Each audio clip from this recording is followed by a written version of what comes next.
Licensed by... Wait, what the fuck?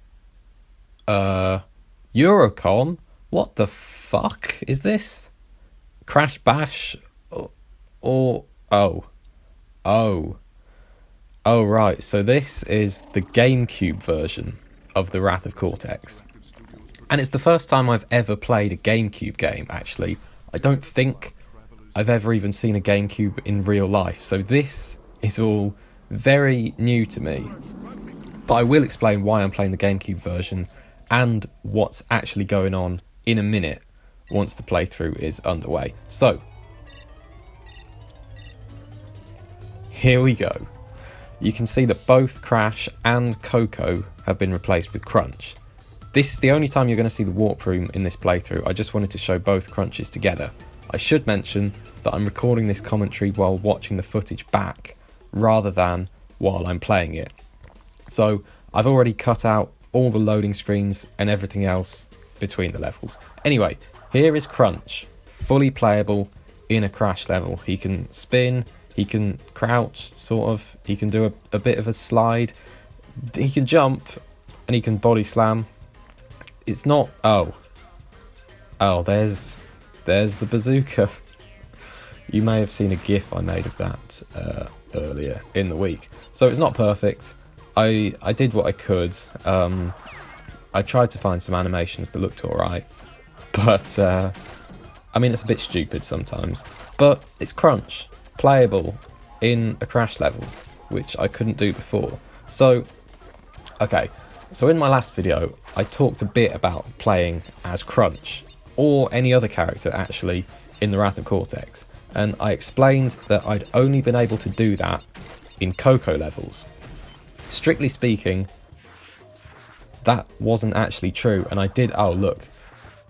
I put in a little sliding animation too as well. I thought that was quite nice. But I did manage to play as Crunch in Crash levels. In fact, I tweeted a video sometime last week showing Crunch in this level, but the camera was really broken and he wasn't respawning when he died, so it was basically unplayable.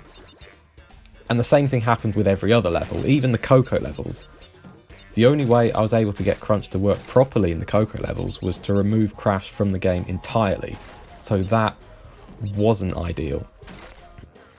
All of that stuff I showed before was done with the PS2 version of the game, and I speculated that one of the other versions might be easier to mod, either the GameCube version or the Xbox version. And then I got a comment from Ben B, who is someone who knows miles more about modding games than I do, if you know what I mean.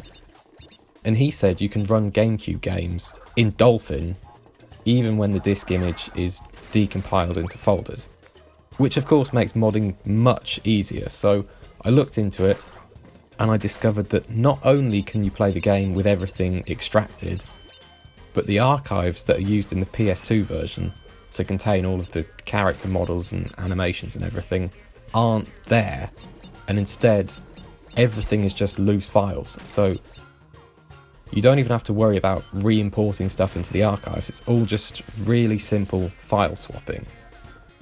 The Xbox version is similar in that it has everything extracted, but apparently Xbox emulation is just not something that people do. Like, there are some Xbox emulators out there that work for some games, and I did attempt to play the Xbox version of this game, but it was pretty obvious that it just wasn't going to be an option. So here I am, playing a GameCube game for the first time in my life with a PS4 controller. Now, I've heard from multiple sources that this is not the best version of the game. For a start, it's a port. As we saw earlier, it was done by Eurocom, and supposedly it doesn't run as well as the other versions, and it doesn't look as good. I'm not going to judge it too harshly. I mean, I look at the shadow on that platform and I think, it's not great, but I don't want to judge it too harshly because A, I played it on an emulator, so I've never seen it running on the hardware it was actually designed for, and B, I have modified the game and I've never seen the unmodified version, so for all I know, it's possible that if there are any glitches or bugs, they were caused by my tampering rather than being part of the game normally. So I'm not going to treat this as like a review of the GameCube game because I haven't really played it as it's supposed to be played. The one big glitch is that, this level, Tornado Alley, look at Crunch all hunched up in his plane. This is the animation he uses in Ghost Town, I believe it's called, the level where you race Crunch in a minecart. So I just sort of use the same animation for all of the plane levels, and this, all of the vehicle levels actually. And you can see there's a bit of a problem here because he's so huge, it's quite hard to see what you're aiming at, and that is not a problem that's exclusive to this level. But the weird thing about this level, that I always thought was weird, was the way that like Coco speaks to you at the start of the level and like gives you an objective, says blow up all the turbines or whatever it is, and it's just so strange. It's such a strange thing to happen in a Crash Bandicoot level, you know, at least in one of these games where it's based off the original trilogy. There's no in-level dialogue in those games unless you count like Aku Aku in the Japanese versions, and it's just so jarring and weird. Like I always felt when I was playing this level that it's like, you know, when you play like a demo of a game on a PS2 demo disc or something, and it drops you into a level in the middle of the game with no context about what's going on, and you just hear some random character giving you an objective of something to do. I always felt like that, and it's just strange. It happens again in Crash Toroids, the space level with Coco, where Aku Aku tells you what to do, but that's it. There aren't any other levels where that happens. Like the level, what's it called, with the battleships, whether you're flying in the thing and you have to hold down a button to shoot instead of like, and it like locks on with a homing missile instead of having like a machine gun.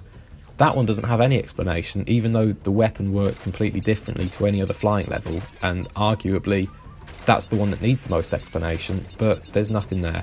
It's so strange. Anyway, here's what's it called? Bamboozle? Is that what it's called? I don't know. I've cut out all the walkthrough bits so I can't see the level names. But yeah, this one really gives you a good idea of how much bigger Crunch actually is than Crash, because Crash fits in that little ball no problem, and Crunch doesn't. But yeah, what I was going to say is that aside from any graphical problems or anything like that, there is one big glitch in this game that I assume is something that I broke, because I can't imagine it being a feature in the normal game.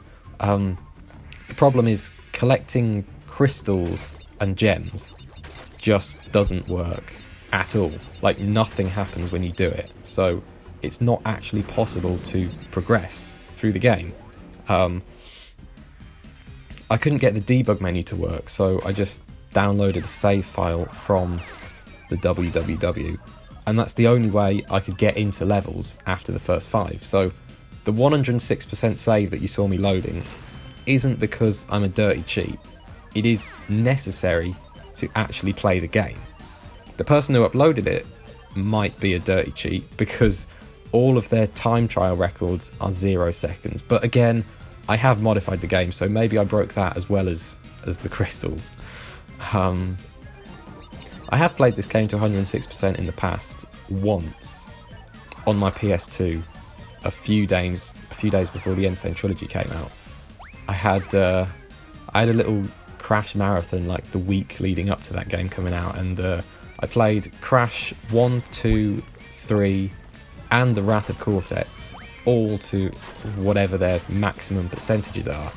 That was the first time I'd ever done that with Crash 3, and it was the first time and the last time I did it with this game. Having just replayed the whole thing, I think I remember why I haven't played this game as much as the others. I mean, it's alright. There's some interesting ideas in this game that I'd forgotten about, but the execution is not always great. I think the level design is quite seriously lacking in a lot of places. I think this level's alright, Wizards and Lizards, but probably having the dragon chase helps with that. but there are a few levels where they're just a bit too bland, you know? There's not enough pits. Crash Bandicoot's all about the pits, and there aren't any pits in some levels. It's just a big open environment. What do you think of this sliding animation? It's not great. But there goes the penis rocket. The sliding animation is an interesting one. It's there's some animations that seem to work like this in the Insane Trilogy as well. Like, the length of the attack is dependent on the length of the animation. So, unlike the spin, where it's like, play the spin animation for X amount of frames, depending on how many times you press square, because I have the tornado spin unlocked. The slide animation is just play the whole animation, and you are attacking for the whole time that it's playing. So that's interesting. And also, I think, again, similar to the Insane Trilogy, the running animations actually control the speed of the character, rather than the character moving at a set speed and playing that animation at the same time. Because I replaced both the running animation and the sprinting animation for Crash with Crunch's running animation, and they're both the same speed. You hold down the sprint button and you don't go any faster. So I could probably do the same kind of mod that I've done with the Insane Trilogy, where I replace Crash's run with his sprint, and then he'll be sprinting all the time, even when you don't have the Crash Dash unlocked. So there's still some more stuff that I think it might be fun to experiment with in this game. What I originally wanted to do, when I first opened up the files and had a look at how they work, was I wanted to mod the game so that Coco was fully playable in all the Crash levels, because Coco's fucking great and criminally underused in this game. So I thought it'd be really fun if you could play as Coco in any level. And then I sort of went down the rabbit hole of, I wonder if you can play as Crunch, you know, someone you're not supposed to be able to play as at any point. And, well, whether or not I achieved that's up for you to decide. But yeah, his huge size does cause a few problems when you're trying to navigate trickier parts of the level. So I'm glad that I had all the superpowers unlocked. Like, I would have preferred to do it if the game was broken enough that I couldn't collect crystals. I would have preferred to do it through the debug menu and access each level in the order you're supposed to and collect the crystals as I go, so it at least looks like a normal playthrough. But I am glad that I have all of the superpowers unlocked, because the bazooka is really handy when you can't really see very well and you don't want to risk running into an enemy or something. And the tornado spin is always really good for helping with difficult jumps. I think this is one of the levels where it looks cool and it sounds cool. I think all the music in this game is absolutely fantastic, and I think every single level has its own track, which is incredible. You know, there's never been anything like that in any other Crash game, but any previous Crash game anyway. But there's just a lot of areas where there's not much going on. This is alright, the side-scrolling parts are fine, but when it goes into full 3D, it's there's a lot of empty space, there's a lot of wide areas where you can just walk around the enemies, and you can do that a lot in Crash 1. You can sort of get around obstacles quite a lot, but you have to jump and it's a bit tricky, and in this game you can quite often just walk around them because the levels are wide and empty, and I don't know, there's some things I like about this game. I think it's better than the Radical games anyway, but it's not as good as Crash 3, which is what it's obviously ripped off. And Crash 3's never going to be my favourite Crash game. I think I much prefer the Insane version than the original, but it's still, I don't think it's still anywhere near as good as Crash 1 and 2. Personally, in terms of level design and too many vehicles, but this has similar sort of problems. I just want to say, the boss battles in this game, I did have some problems with. And spoilers, you're not going to see me beat this boss. I think I did alright, but I rage quit before I got to the end. Oh, there's the first death. But I gave it another go. Now, the problem is, oh no, that wasn't a death, I actually hit him. Oh, it's really confusing when there's two crunches. It's hard to keep up with what's going on, but I had a lot of problems with the boss levels, especially. I mean, I had a lot of problems with the whole game, but the boss levels in particular, I found quite difficult, because I was playing this game with an immense amount of lag.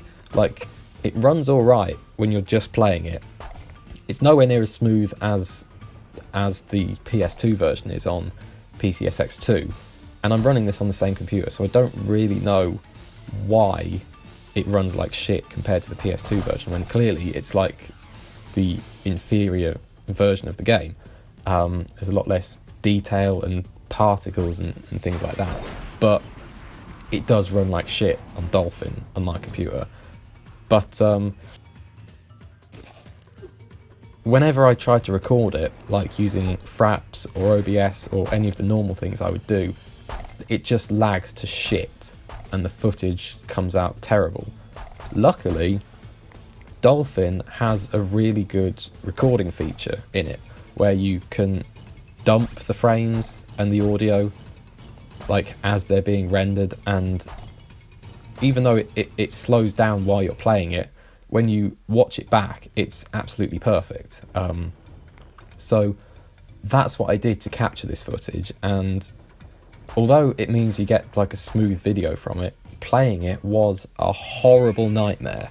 So like, it wasn't so much the fact that it lagged that was the problem, it was the variation. Like, sometimes it would lag like crazy, sometimes it would speed up and go too fast, and it's just, when you don't know when it's going to slow down and speed up, it's impossible to predict, because like most of the time when it's lagging, you can kind of get away with pressing buttons ahead of time to get through the input lag, but when it changes a lot, it's just impossible. So the boss levels where you need to be precise and accurate, they were just too difficult most of the time. So I gave it a good go, but I thought, you know what, you've seen the crunch animations in this level, you're not going to see anything more interesting by just watching me fail repeatedly to beat the level. So I'm sorry if you wanted to see all the crunch versus crunch fights. I did my best, but well, you'll have to wait till the end to see if I actually managed to finish any of them. But this is another level where it's just too wide. Like, there's just big open areas and there's a few crates scattered around, but they don't really add anything to the gameplay. Like, there's nothing going on, is there? Where's all the pits? Where's all the pit? Why is there stuff at the side of the level? Like, they could have been so much more creative with this, but it's just a bit boring. I do like the levels like this one where you get to use a vehicle as part of the level. Like, I always complained about the vehicle levels. Oh my god, look at him in his Jeep. I love him. I've always complained about the vehicle levels in Crash 2 and 3 because I generally don't think they control very well. I think they did improve them all in the Insane Trilogy, but in those games I do prefer the normal platforming levels. But I do like what they did with this, where they... I'm not saying I like the vehicle levels in this game, by the way, because my feeling about them is pretty much the same as the other games. But I do like when they did things like this, and included a vehicle as part of the level. So there's a few sections where you have a chase like this, in a vehicle. There's this Jeep thing, and there's Coco on her scooter in Tsunami. Wait until you see that one with Crunch. That's a good one. And Avalanche, where you're snowboarding away from the avalanche. And I just think it's quite nice to have those as little sections. And like, I think it's Fahrenheit Frenzy, where you're riding on like the copter pack at the start, and then, oh, Oh god.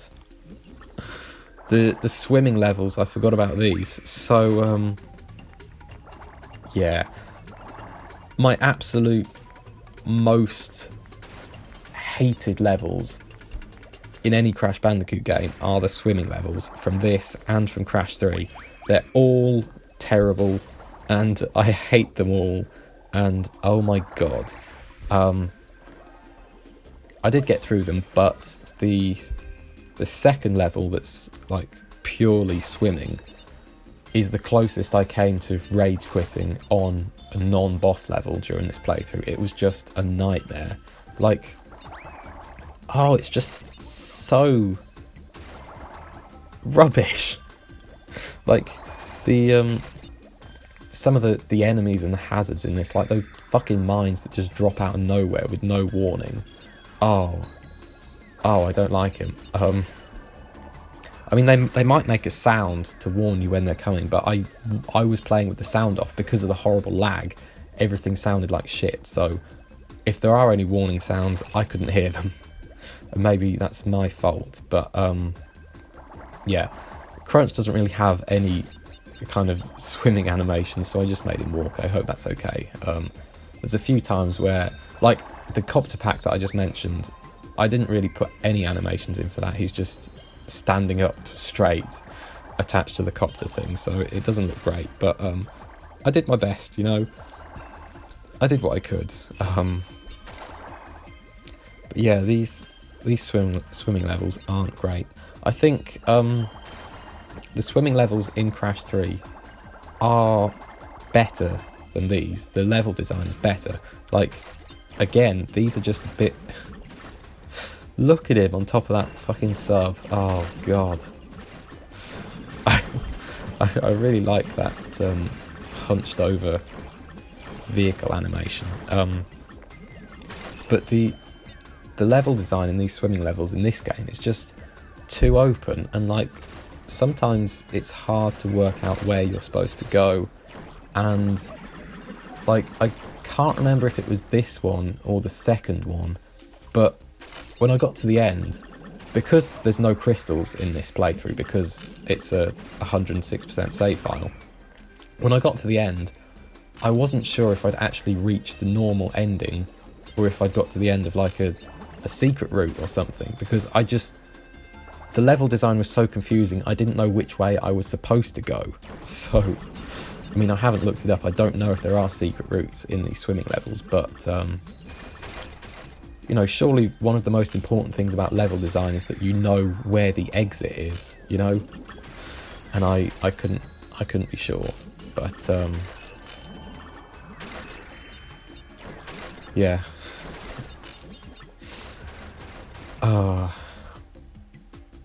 But yeah, things like Fahrenheit Frenzy, where you start off with the copter pack and then it turns into a normal platforming level, or things like Jungle Rumble, where it's a normal platforming level and then you use the Jeep. I think that's really cool. And I think I'm right in saying that the only time that happens in the original trilogy is the jetboard levels in Crash 2, like Hang 8 and Plant Food and all of those, where you're platforming for most of it, but then you get on the jetboard and it's loads of fun. That I don't mind. That's one of the vehicles I like. It's pretty fun. And I like the way that they combined it with platforming. So that's basically what they've done here. And it's one of those things that I think is an interesting idea, but it's not been executed very well. Because the level design is just uninspired compared to the original games. Anyway, here is the first Coco level. So I've already uploaded a video of this, but here you go. Here it is in a full playthrough. Coco has different controls to Crash, obviously, so the animations are slightly different. Like Crash's spinning animation, it just rotates the character and plays an animation at the same time.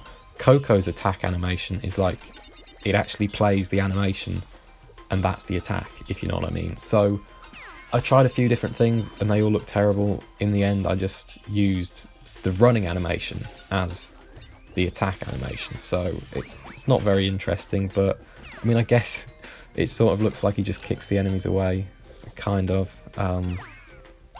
This is interesting, actually. This top-down section, I believe it's the only place where this ever happens in any Crash game, and like, it's only for a minute, but it's a completely different perspective that they didn't use in any other Crash game, and I really like it. It's a shame that it's only for that one tiny section, because you could probably do some interesting stuff with it. But no. For the most part, it's quite boring level design. I think this is a good level, actually. I think this is nicely done. It's not as wide and open, and there's good use of like pits. You know, there's gaps to fall down, which is cool.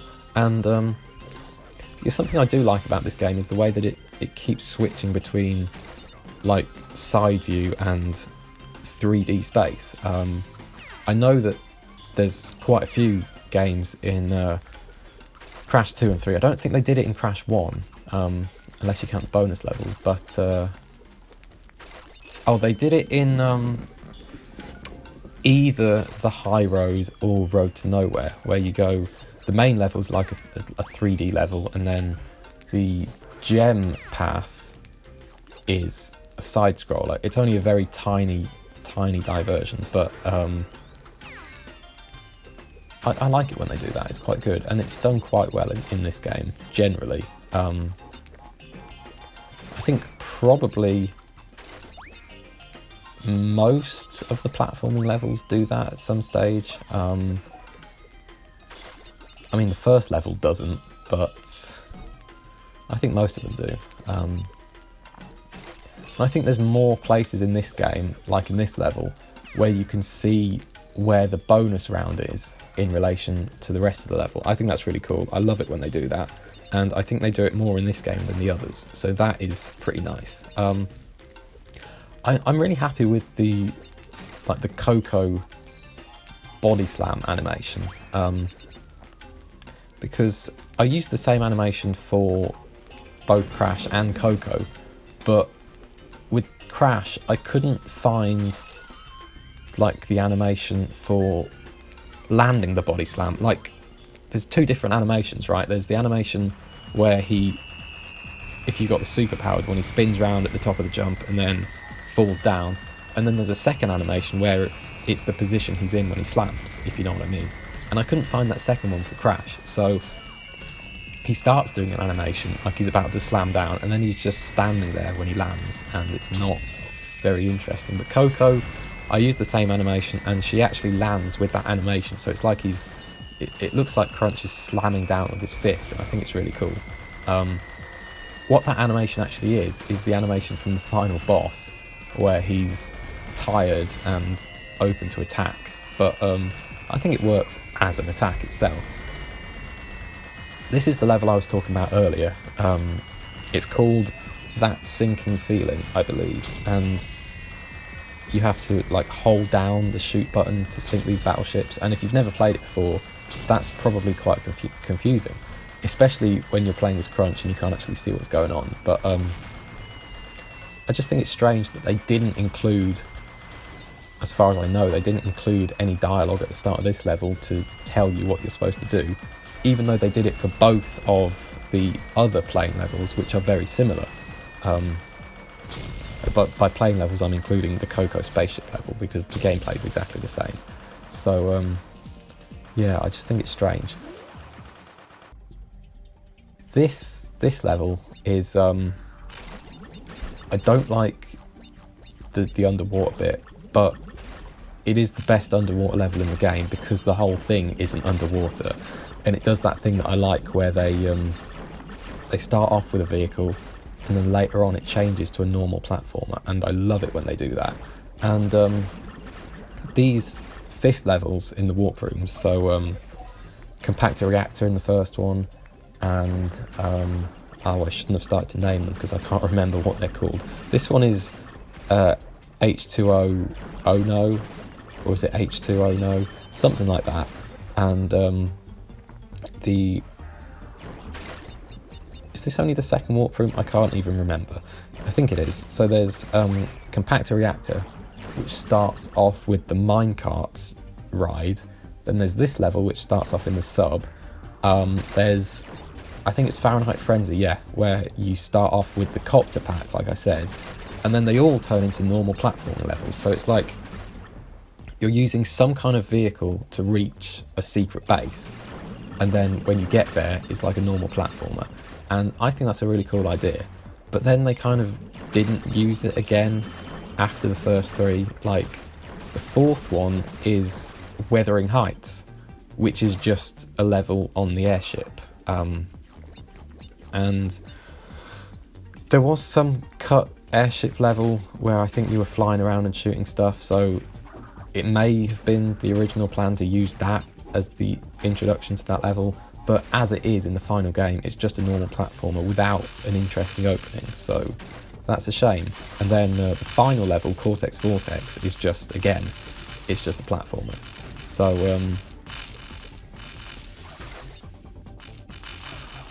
they kind of used the fun way to get to a secret base the first few times they did it, but then they forgot about it, I guess. So that's a shame. But I was thinking when I was playing this that the Iceberg Lab in Twinsanity is like a good follow-up to these kind of levels. Like, this is one of Cortex's secret bases, and it's at the bottom of the sea. And, you know, whatever you think of the level design, that's a cool concept, I think. And yeah, I realised that the Iceberg Lab is basically that. It's a secret lab on an iceberg, which would fit in with this game, especially with like the elemental environmental theme. It would fit in perfectly with this game. So I think that's really cool. But I'm not going to start talking about Twinsanity. It feels like this game is moving a bit too fast for me to keep up with the commentary, so I don't want to start talking about other games as well, but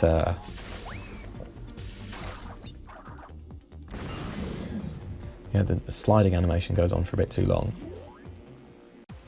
Oh, here we go. This is the second boss, and this is pretty interesting. So again, I didn't manage to beat this boss because it's just too laggy and Crunch is too big. It's hard to see what's going on.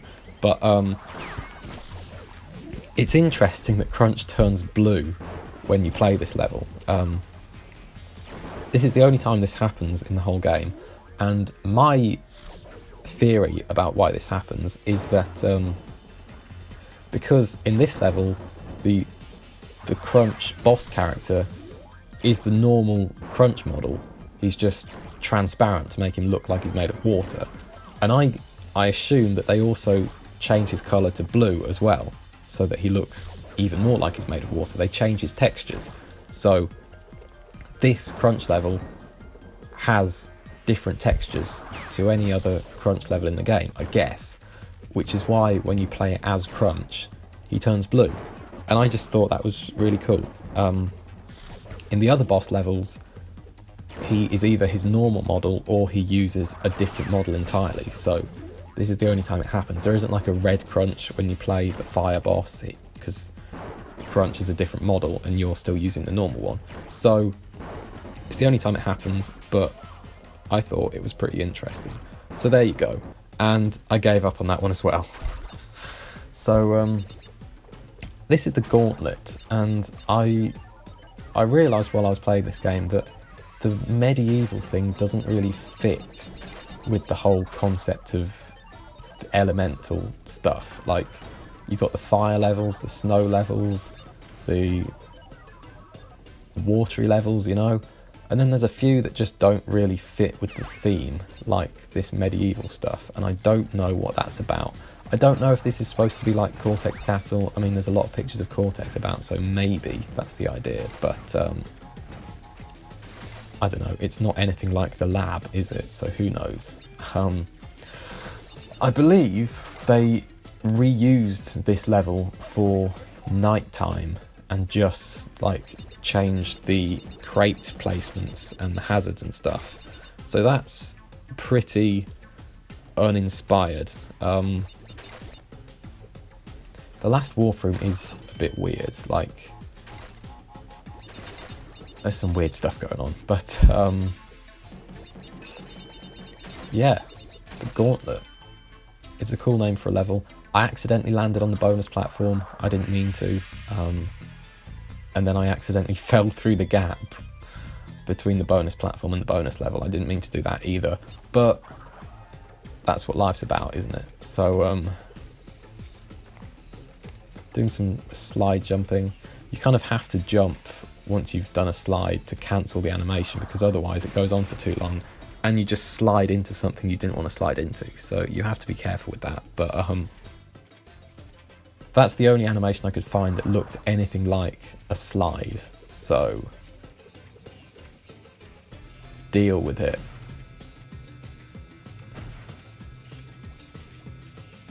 I think it's a shame that Crunch isn't playable for real. Like, I think, in my opinion, if they were to make this game again now, and especially if Traveller's Tales were the ones to do it, and I'm not saying I want a Wrath of Cortex remake, I'm saying if this game was made now, then I think they would have made Crunch playable once you beat the game and you sort of free him. Because I just think they would. And I say especially if it was Traveller's Tales, because after this game they went on to make lots of Lego games, and basically in those games you can play as literally any character that appears. Like even the most minor background character, you can play as them. And I think if they were to make another Crash game, they would let you play as Crunch once you beat him.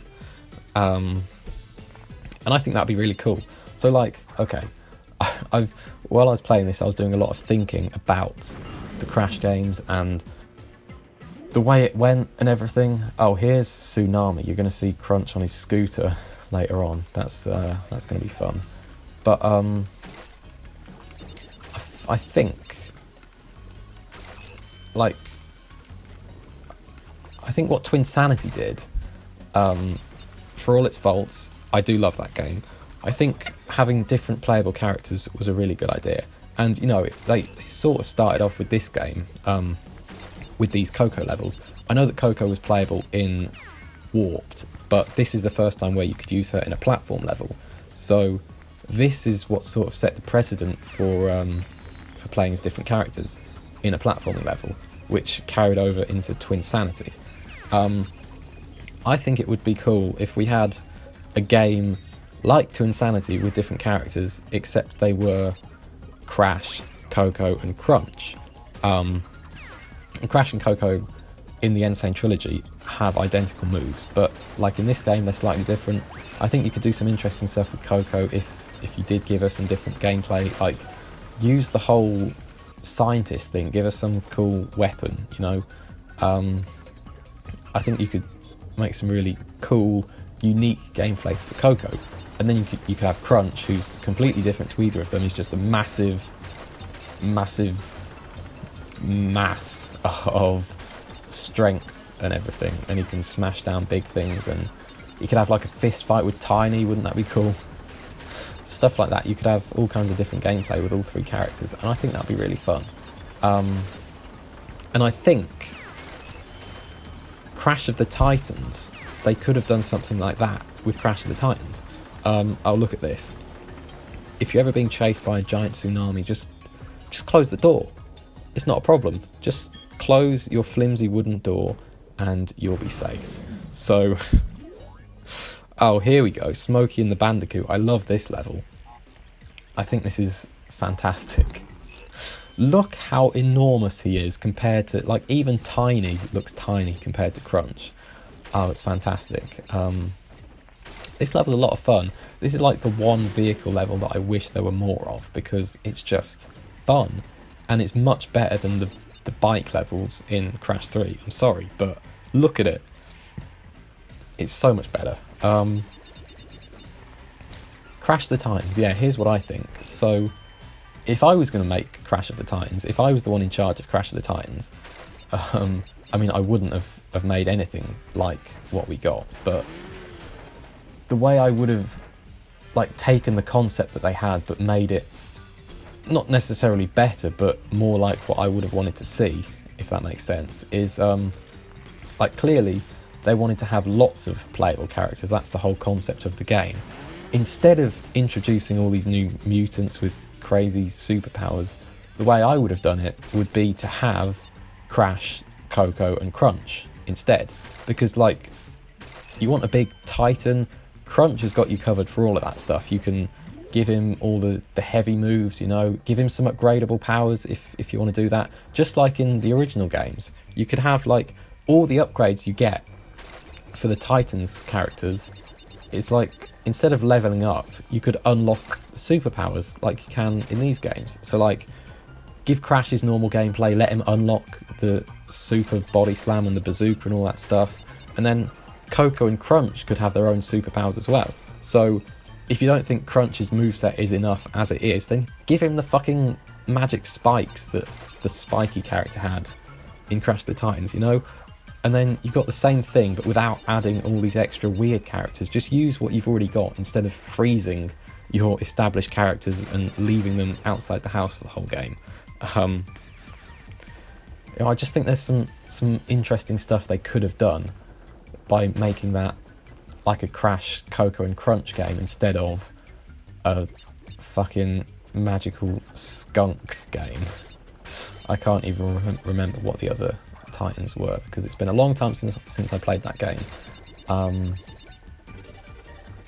Yeah, I don't think I'm explaining my thoughts very well, because I'm trying to watch this at the same time. And it's not very good. But yeah, like, everyone always speculates about the future of Crash, and we don't know yet if the Insane Trilogy was like a reboot, and if there's going to be a Crash 4, we don't know if it's going to continue on from Crash 3, or if it will be like a proper sequel to whatever they consider the last game in the series to be. But I would really like to see Crunch in a new game. Playable, like I said. Crash, Coco and Crunch. Give me all three. Give them unlockable superpowers to make them a bit better, and I'm going to say it, make it like Twinsanity. Give me a nice open world that's not shit. You know, I think they did the open thing really well. Much better than Mind Over Mutant, where it's just backtracking all day, every day. You know, I think the way they joined all the levels together in Twinsanity was pretty cool. Like, they are still all very linear, classic Crash levels. The only difference is you can move the camera, and there's other bits in between them.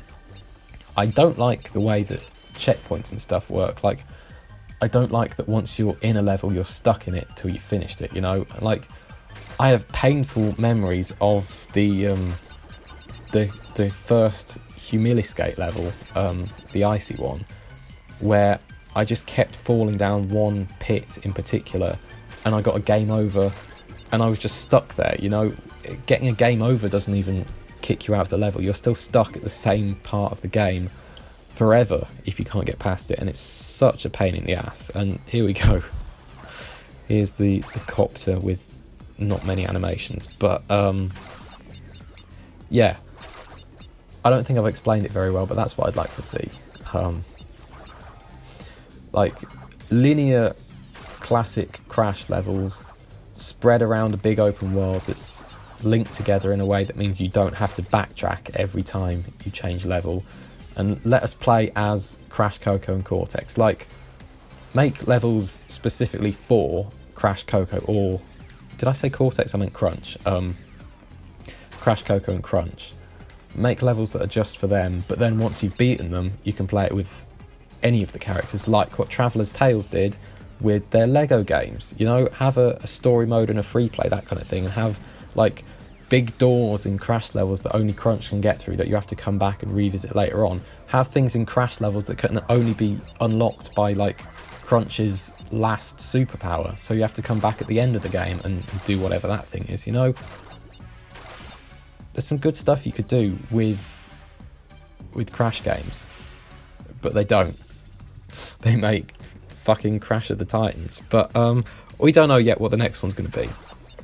I just hope there will be a new Crash game soon, because it's already been 3 years since they announced the comeback, and that is just crazy. Like, oh, I have mixed feelings about the Crash Team Racing remake. Like, when the Insane Trilogy came out, I was like, yeah, I love this is fantastic, but please, for the love of God, give me a new game. Don't remake Crash Team Racing.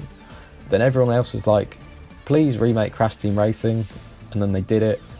And now all those people who said that are like, oh wait, no, actually don't keep making remakes. Give us a new game. And they're like, really? I've seen a lot of people really aggressively like going after the people who want remakes of Twinsanity or Crash Bash or whatever. And I'm sure a lot of them are the same people who were begging for a Crash Team Racing remake when I was saying, no, give us a new game. But I don't want to get into all that now. I don't want to get involved in any Crash Bandicoot drama. Oh my god. I can't believe that's a thing that exists in the 21st century, but it is, and it's hilarious. Yeah, some of the death animations, he kind of turns back into Crash because they use a different model, and I didn't do that for Crunch. Sorry. It's not like a complete mod. If I was going to do this as a Coco mod, I would try and make it a bit more complete and make sure every animation looked alright. And I would try and replace like the life icon as well. I tried to do that with Crunch, but I couldn't find the right file. And really, I just wanted to show some gameplay instead of like a... It's not like I'm going to release this as a full mod, is it? So, I mean, who the hell plays the GameCube version of this game? Apparently no one. I had a look on the speedrunning website, whatever it is, speedrun.com, speedrun.net, I can't remember. But I wanted to, when I decided to do a full playthrough of this game, I wanted to have a look at what the world records were for the game. Not because I had any intention of beating them. I think you can see that I quite clearly haven't done that. But I just wanted to get an idea of how long the game was, so I'd know how long it would take me to play, how long it would take me to talk through it when I was commentating. And the world record was like 50 minutes or something, excluding loading times. And I was looking down the list and it was all like PS2, Xbox. I couldn't see any GameCube times. So I don't think this is the most popular version of the game. But I get the impression that, like, just like with the Switch version, the PS4, PS2 and Xbox versions are pretty much the same. I think the Xbox version Crash is a bit furrier, maybe, but I've never seen it, so I don't know. But the PS2 and Xbox versions are like the proper versions, and then the Nintendo version is a bit shit compared to it. Like, it's a bit limited. And it seems to be a similar thing to what's happened with the Insane Trilogy. Like, the PS4 and Xbox versions are good, they're like the proper versions, and then the Switch one is just a port where there's like no reflections and it's just a bit of a downgrade. But it seems to be a similar thing. But I'm not going to start a console war. Like, I've got plenty of opinions of Nintendo and their home consoles, and I'm not going to get into that now. So anyway, this is Fahrenheit Frenzy. I've mentioned it a couple of times, but I haven't said anything about it while I've been playing it. There is a bit coming up just after this section. I don't know if I'm going to make it there or if I'm going to die before I get... Yeah, there's a death, so I'm not there quite yet. But this is the level where there's like an X-ray scanner where you go through it and Crash turns into a skeleton. I did do something to that part of the level, because when you play it as Crunch and you don't replace Crash's skeleton with something else, the results are absolutely horrifying, because it still uses Crunch animations. And oh my god, the Crash skeleton model with Crunch's animations, I'm going to have nightmares about what I saw when I did that. Like, Crash's skull is where Crunch's fist is, and oh, it is a nightmare. But as far as I know, although you can kind of see his skeleton a bit when you play the... there he is. You can kind of see his skeleton when you play the level where he's like a giant fucking genie or something and you're shooting him in the plane. But I don't think there is a proper Crunch skeleton model, so I could have just left him as the normal Crunch, but I wanted to show some kind of change. So I used the Fire Boss model, and I discovered that it doesn't quite work with normal Crunch's animations, but I left it in because I thought it was funny, so there you go. Yeah, I'm not too sure about that spin animation actually, but what are you going to do about it? Oh, that looks good, doesn't it? Yeah, I think it's cool that the invisibility thing works on any character model, like it's not just exclusive to Crash. That's pretty cool.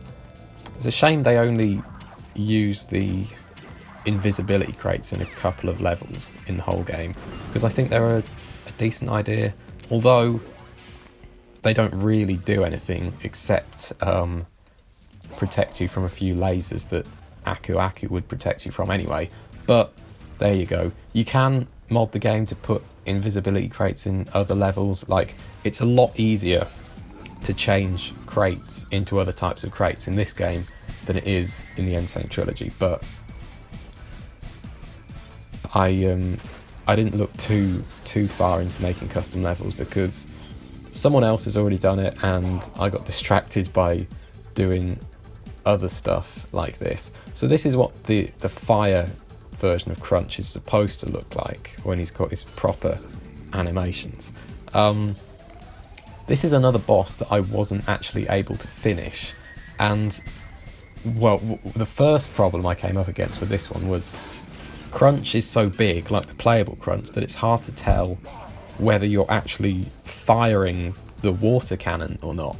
So it took me a few attempts to actually work out what button to press, because I was pressing circle, which is the button to fire the bazooka, but actually the one you need is square for the water. So when you can't actually see in front of you because the character's so huge, it's hard to tell whether you're actually shooting it or not. But I got him that time, so I worked it out. And yeah, I know they're not actually square and circle buttons because this is a GameCube game, but I don't know what a GameCube controller is, so sorry. But once I figured that problem out, I still had an issue with this level because this is one of the ones, I guess it's probably because of the fire and there's a lot of particles on screen. This is one of those levels where it's not consistently laggy. Like, when it consistently lags, you can preemptively press buttons and like plan ahead. But when it sometimes slows down and sometimes speeds up again, like this level did when I was playing it, it doesn't work as well. And so the thing that made me give up in the end, you'll see it in a minute, is I did one of those chase sections and I was about to climb into the mech, but I turned away from it too quickly and ran straight into the fire because I was trying to get past the input lag by pressing the forwards button early, but I pressed it too early and ran straight into the fire. I don't know if I explained it very well, but yeah, input lag is what I'm going to blame for this one, or rather the occasional lack of input lag. The inconsistency with the input lag is the problem I had here. So again, like the other boss, I don't think you're missing anything by not seeing me beat him. So someone asked me if when I said I was going to do a full playthrough of this game with Crunch, someone asked me if it was going to be Crunch versus Crunch in the boss fights, or if Crash was going to be the boss now. And I mean, it would have been more work to make Crash the boss, but I am actually considering trying to do that just to see what it looks like. Because I mean, Crash has more animations than any other character in the game. There it is. I turned away too quickly because I was expecting the button to lag. But yeah, Crash has more animations than anyone else in the game, for obvious reasons. So if you want to replace other characters with Crash, I think that's probably your best bet. Although, actually, I managed to replace Coco with Crash on the PS2 version, and I discovered that when you do that, you only get Crash's torso, because his legs are like a separate character somehow. I don't know, it's confusing, because when you replace Crash with someone else, you don't also have Crash's legs floating there. But when I tried to replace someone else with Crash, I didn't get the legs. So it might be a bit more work to do something like turn the bosses into Crash, but I mean, it makes sense. There are animations like in Crash 3 where he gets cut in half and his legs wander off without the rest of him. So that's why he's split into two separate models, but it makes modding a bit difficult. This is another level, by the way, that I've shown before with Crunch in another video, but this is it in the full playthrough. And I think I actually made it through all 22 flag gaps. What are they called? Gates? I don't know. What do you? I've never done snowboarding. I've never done skiing. I've been on a skateboard a couple of times in my life, but I don't know. I've never seen the appeal of like winter sports. I'm much more of a summer person. That's why I'm in the process of moving to Australia, because I hate winter so much. I want to live somewhere where it doesn't really happen. But yeah, I suppose I should try skiing or snowboarding at some point. It looks pretty fun.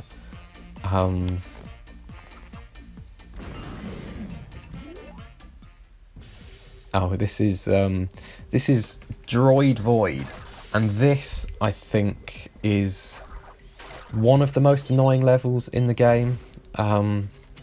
There's a lot of hanging sections which are just such a pain in this game. Like Crash 2 and 3, they're fine, but they're so slow in this. Even if you've got invincibility, it's so slow and tedious, and just, oh, look at it.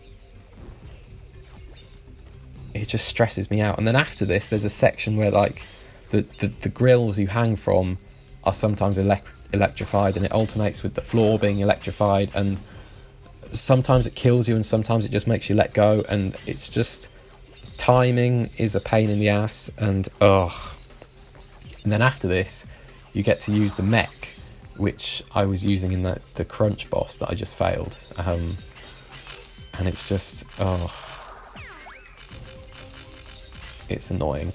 And you can't move when you spin. I can't remember if you can in the other games, but when you're already moving really slowly and you stop dead whenever you spin, it's just so annoying.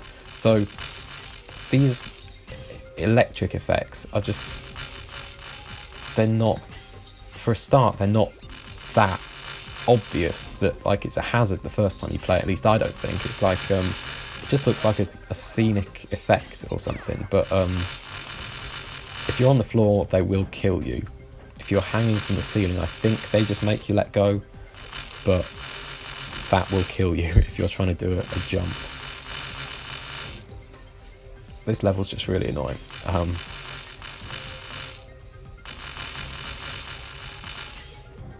It doesn't help when you're using a character that's much bigger than your hitbox, because that makes it difficult to judge exactly where it's safe to touch the hazards, you know. Actually, I don't know if you've noticed it yet.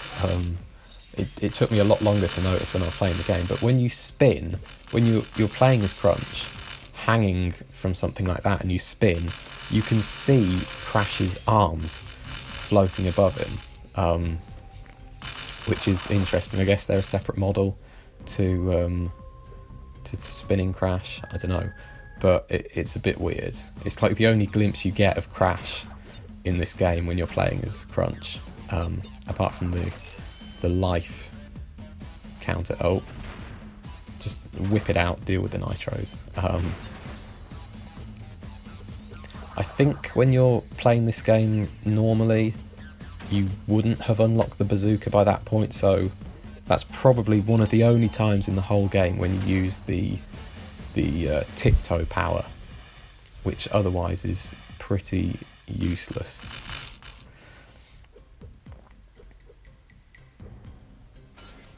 Oh god, look at this. But I think it's pretty cool that you unlock one of the power-ups using Coco. I think it might be Banzai, or Tsunami, one of those Japanese Coco levels. On the gem path or the death route or something, you can pick up, I think it's the supercharged body slam. And it's like the only time you ever get a power-up that's not in a boss, and I think that's a cool idea. Like, going back to the thing I was talking about before, where you could have different superpowers for different characters, that could be one way to avoid having like 100 bosses in the game, you know, just have them in secret paths. But don't bring back the tiptoe power, because that was stupid. Oh. The controls for this are so weird, because like to shoot using this, you hold down square or whatever the GameCube equivalent is, and then when you let go, it fires. But it just controls completely differently to the bazooka, despite it being like the same ammunition, the same aiming style, you know.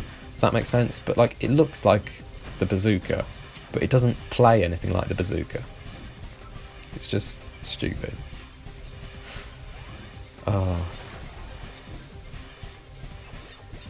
And jumping in this thing is such a pain.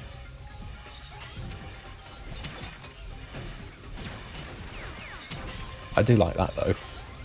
Killing lots of enemies with a huge stack of nitros. It's pretty fun. Something I hope they bring back when they eventually make a new Crash game is that thing they do at the end of this game, in the last level, and in the last level of Crash 2 and Crash 3, which consist of, let me see if I can remember these, Spaced Out,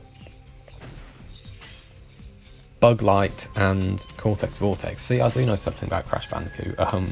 They all contain, like, I think it's Spaced Out, actually. Maybe it doesn't happen in Crash 2, actually, now that I think about it. Maybe it's just Crash 3 in this game. But there's a section near the end where they give you 3 Aku Aku masks, and then you just blitz through loads of hazards and nitros and everything, and it's so much fun. It's a great way to end the game, and I hope they do that in the new one, because it's a little bit fun. I was, at this point in the level, I noticed there were like some nitro crates floating out in the distance in space through the window, and I don't know if those are like part of a bonus round or something, and they're just so far away that you can see the crates but not the level around it. I don't know. I'll have to have a look in the other versions. I'll have to investigate with the level editor now that I've worked out how to use it, and see what's going on over there.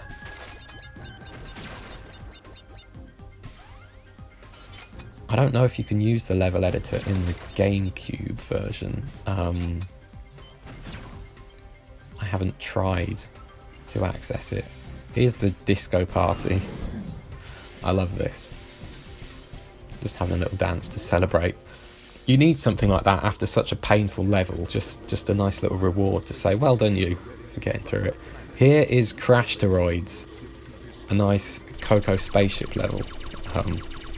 The crunch doesn't quite fit in Coco's tiny little spaceship, so this is what we get.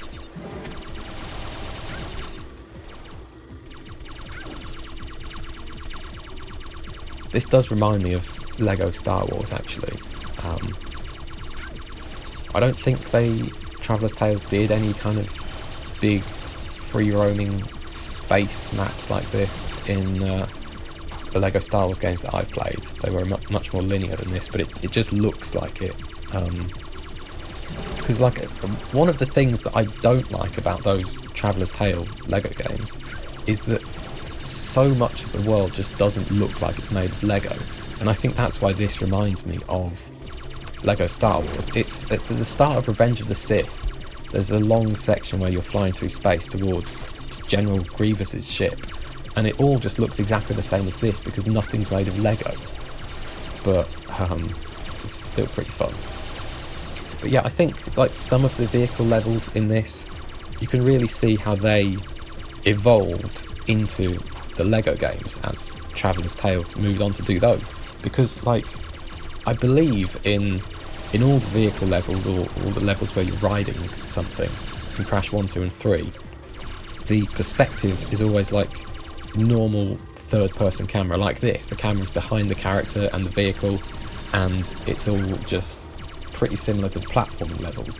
But in this, there's the Atlas Sphere levels in the ball, and what else? The snowboarding level at the end as well.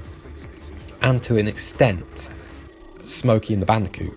They're all sort of, well, not so much Smokey and the Bandicoot, but the others are like full-on isometric, zoomed out. The snowboarding one, the character's the wrong way round. It's all feels very much like some of the vehicle levels in those early Lego games.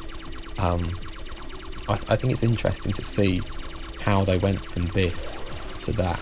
And I shouldn't say early Lego games, because I don't like it when people think that Traveller's Tales are the only people who ever made Lego games. I do really love Lego Island and Lego Racers and all of those. I just it's been so long since anyone made like a proper Lego game that wasn't Traveller's Tales. I forget. Lego Worlds was interesting. I played that. It's like Minecraft but Lego. I should play that some more. That was Traveller's Tales, wasn't it? That's interesting. The last licensed Traveller's Tales Lego game I played was The Force Awakens, and I thought that was pretty good actually, but then they didn't make one for The Last Jedi, which is a shame, because I actually like The Last Jedi. Oh no. I'm going to be in trouble if I start suggesting that I A, don't like Nintendo consoles, and B, enjoyed The Last Jedi. That's a way to make enemies, but I did, so sorry. And you know what? I like Solo as well. I think Darth Maul is fucking cool, and I know it's probably not a good sign that I think the most interesting thing about that film was the Darth Maul cameo for 5 seconds at the end, but come on. I was saying for so long that I hope Darth Maul comes back in the sequel trilogy, and then they killed him off in a fucking cartoon, so it can't happen now, but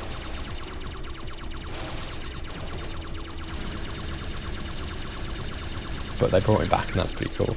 Anyway, this is taking me a long time, isn't it? I've just done it now, there you go. And he stands up at the end, because I guess I didn't put in a victory animation for him. Oh no. More underwater. I think this... No, this isn't H2O, no, is it? This is the other normal swimming level, except you start with the little sub, I think, anyway. Yeah, this will be level number 13,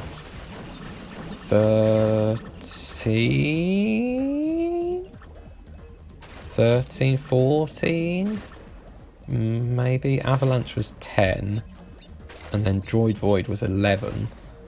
Crash Droids was 12. This is 13, I think.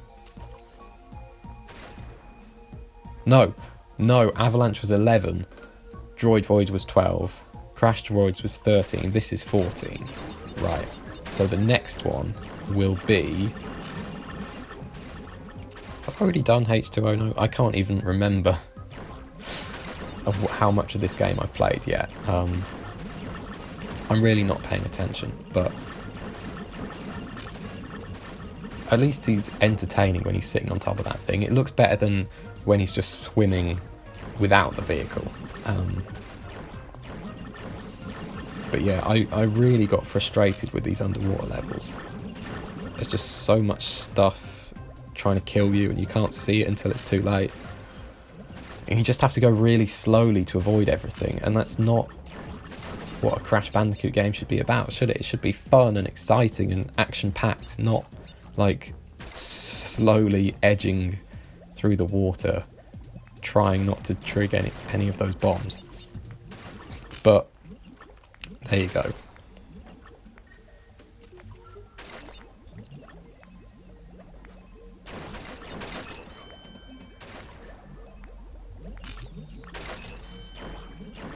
For the record,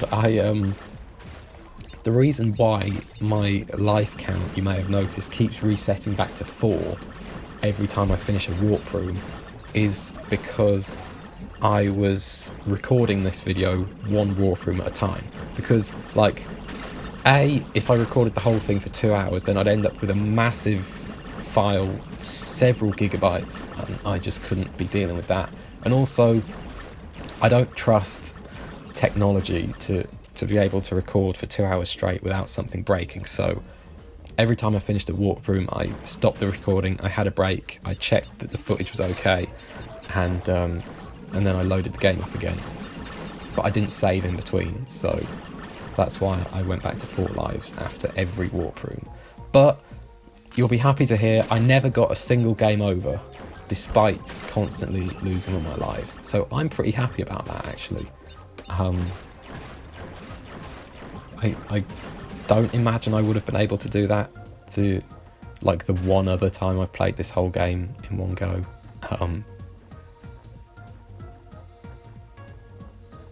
I think I'm getting better at Crash Bandicoot games now because of the Insane Trilogy. Like, whenever I used to play Crash 3, I used to get a lot of game overs because that game is also not my favourite, but I'm getting better at it. I'm getting less frustrated with it, or at least I'm less frustrated with the Insane version. I don't think I've played the PS1 version of Crash 3, or actually even Crash 2 since the Insane Trilogy came out. I still play the PS1 version of Crash 1 occasionally because it is my favourite game of all time, even though I think the Insane version is better, like, objectively. Just for nostalgia reasons, I like playing Crash 1 a lot. Like, objectively, I can say that Crash 2 is the best of the trilogy, but I still prefer Crash 1 personally, because of memories, etc. But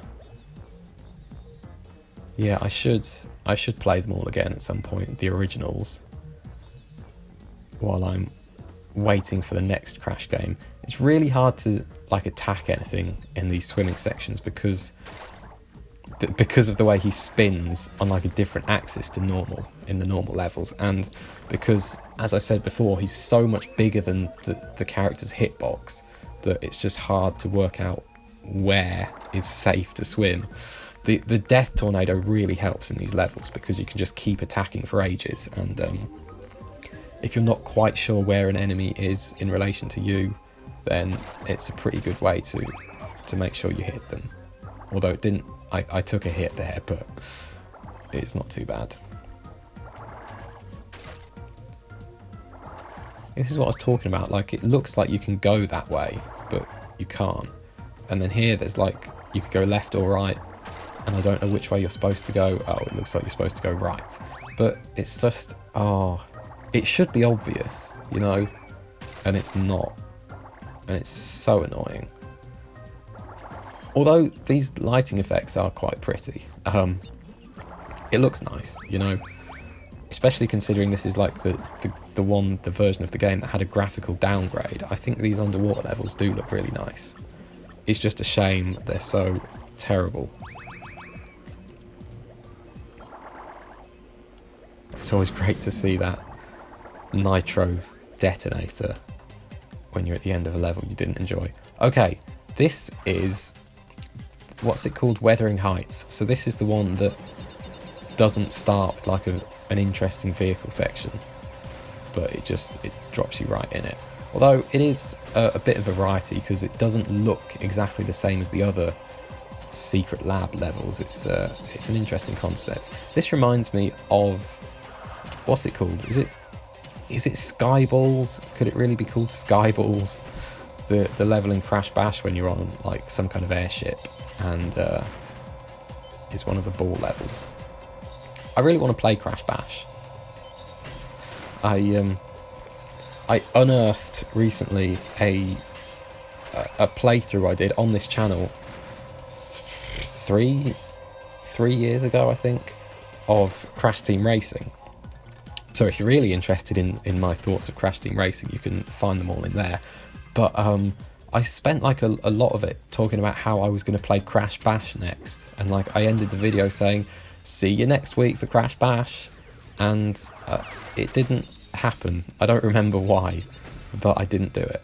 I think I just realised that it would be... I'm not very good at Crash Bash.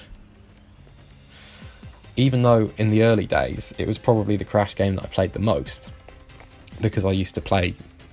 Before I had my own PS1, I used to play it with a group of people, and so the party games were the best for multiplayer. So I played a lot of Crash Bash in the olden days, and I'm still not very good at it. But again, I think I've already told all these stories before, so you don't want to hear them again, or at all, to be honest. I did say I wasn't going to talk about other Crash games because I was struggling to keep up with this one, but I still keep talking about other Crash games. And Lego Island.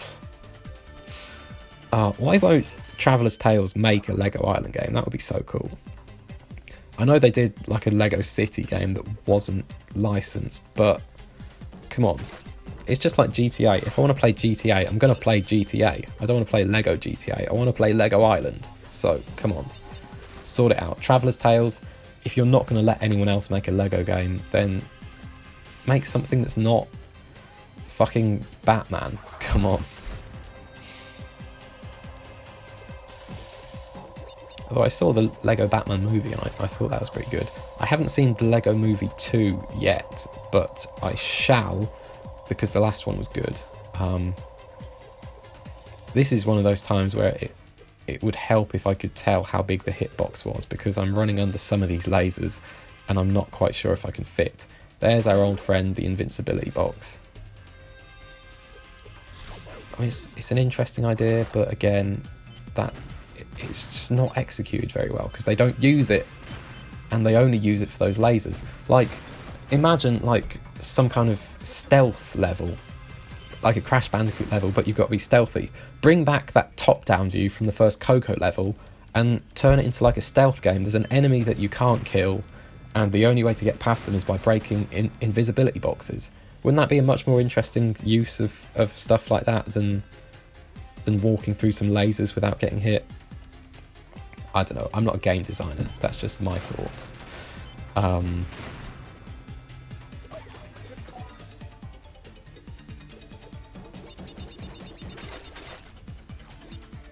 See, that level seems really short compared to the other, like, 5th levels in the warp rooms, because there's no introduction section with a vehicle. I think they were going to have like a plane or a glider, whatever this vehicle is, section at the start of that one, but they didn't. So this is I can't remember what it's called. Atmospheric Pressure. I can remember what it's called. This is one of those levels where Crunch uses a different model, so he doesn't like turn purple when you're playing as him. I did try. I made this boss version of Crunch playable to see what happened, to see if he was like the same size he is in this fight, but no, he was just the same size as normal Crunch, so that was a shame. But it was a bit glitchy, isn't he? I don't know if that's a GameCube thing, or like I said, if it's my fault because I've broken this game, but I think I did pretty well with this boss fight actually compared to the others, but I didn't manage to beat it. But I think I got his health pretty low before he got me.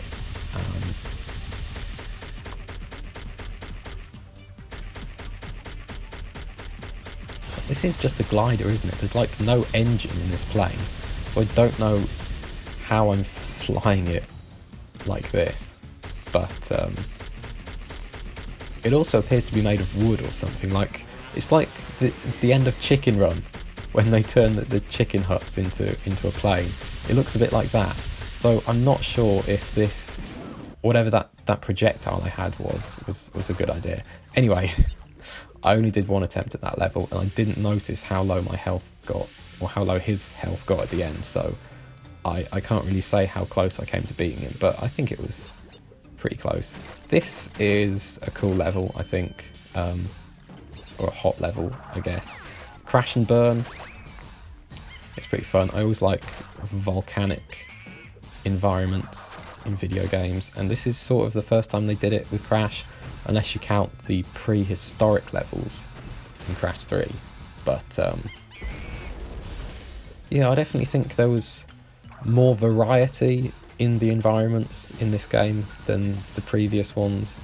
Like, this level is unique in its style, I believe, and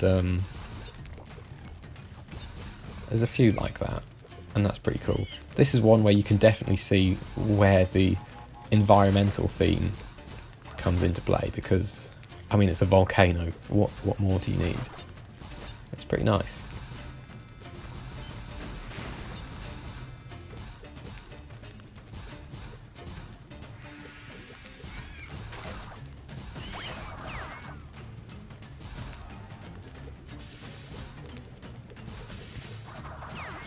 And this is one of those sections that really made me think of the Iceberg Lab again, because this is like, this isn't like one of the secret lab levels, but you can see there's a lot of stuff going on that I think we're supposed to assume Cortex is responsible for. And that mix of technology and natural environment, it feels like the Iceberg Lab, and that's really cool.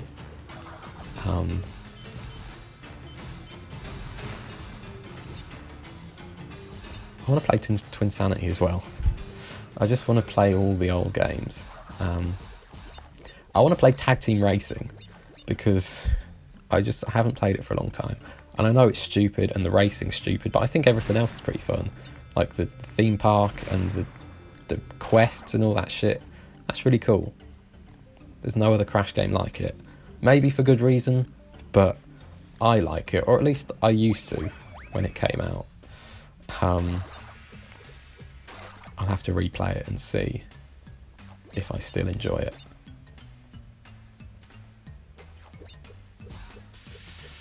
Sometimes the camera gets a bit close because Crunch is much bigger than Crash, so it's not great, but I'm managing mostly alright. I mean, like I said, I never got a game over, so my lives reset to 4 again, but I'm still doing okay.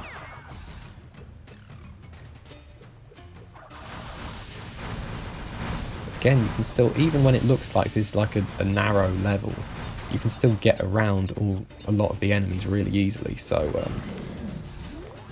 it looks like that path continues past the exit. I wonder what happens if you like delete the exit and keep going. I don't know. I shall have to investigate.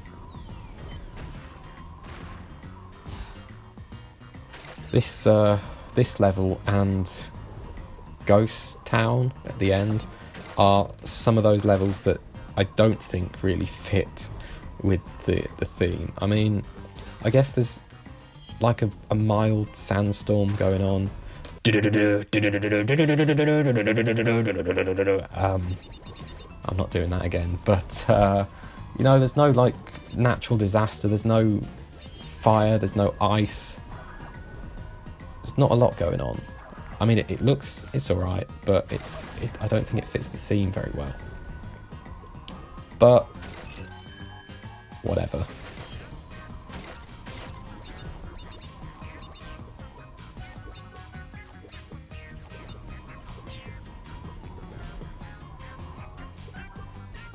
I'm not doing any of the bonus levels, am I?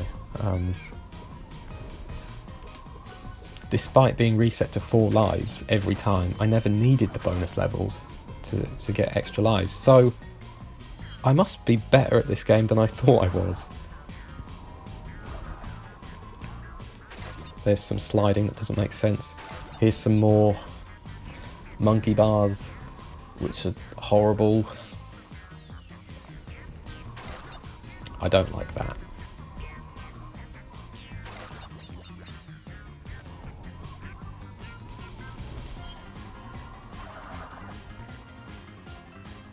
A lot of the time I was using the death tornado to try and attack enemies on this because, like I said, you can't move when you spin, so you sort of have to wait for them to come to you, and because crunch is so huge, it's hard to tell when they're close enough to attack, so I found that the death tornado was the best way to ensure that I hit them.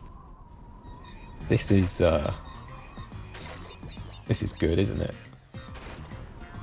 So I think you're supposed to press X, or the GameCube equivalent, to pump the thing harder, but it's hard to tell. The controls are always so inconsistent. There we go.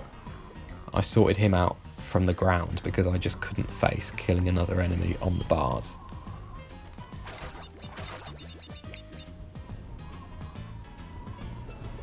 There's a lot of, like, enemies running across the width of the levels in this game. Like it happens in the first one with the skiers, and then there's like some scorpions here. And again, they're really easy to avoid, but it's something that I don't remember being done before. I think quite often in this game, the boundaries of the level, the border on the sides, are less obvious than in other Crash games. Like there isn't just like a wall, there's some boulders and some cacti and some logs and things. There isn't like a solid continuous barrier. So I think they did a good job of making it look like these levels are happening in the real world, but they're still not very interesting. Oh god, look at all of that monkey bar action up ahead. It's so disheartening. And then you look at the box count and it says 73 out of 209. Oh god. I hope there's a huge area, an optional area that I've skipped, because that is like, even just watching it now, I'm getting stressed out by how much more of this level I might have to do. That time when the last death I had when I just fell straight into that gap was purely because I couldn't see properly because of how big crunch is. So I mean, it's also because I'm really bad at playing Crash Bandicoot games, but I'm blaming crunch for that one. There you go, you can see Crash's arms there, and it just looks so ridiculous. But there's your proof that he's still Crash underneath. Somewhere in his heart, he is still the Crash Bandicoot that we know and love. Or at least he's Crash from the Wrath of Cortex, which might not be the same thing. Oh, here we go. Oh. This looks like the Mos Eisley levels from Lego Star Wars. I wonder if they reused any of it. They definitely reused some of the sound effects from this game in Lego Star Wars, but I don't know about anything else. Oh, there it is. I'm just so desperate to get to the end by this point.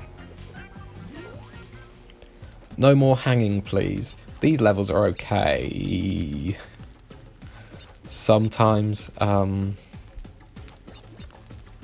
not like there, where you can't see what's ahead of you and you don't know it's the wrong path until it's too late. But I mean, they're pretty fun. They didn't do this isometric thing in Twinsanity with the rollerball levels. I guess because they realised that it's good to see where you're going. Oh, look at that. See, I had to kill myself because I ran into the clock and I didn't want to.